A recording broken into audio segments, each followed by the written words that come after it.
Welcome to our YouTube channel. In this video, we'll provide you with a full guide on how to enable auto-scroll in TikTok.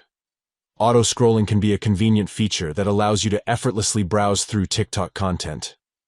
Let's dive into the steps. Step 1. Open the TikTok app on your device.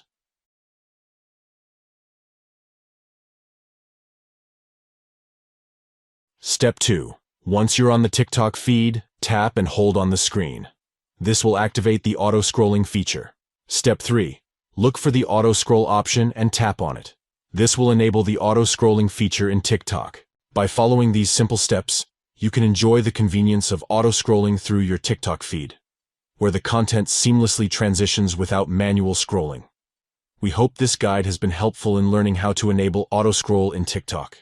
If you have any questions or need further assistance, please don't hesitate to leave a comment below. And remember to like and subscribe to our channel for more helpful TikTok tutorials and guides. Thank you for watching, and enjoy a hands-free browsing experience with auto-scrolling in TikTok.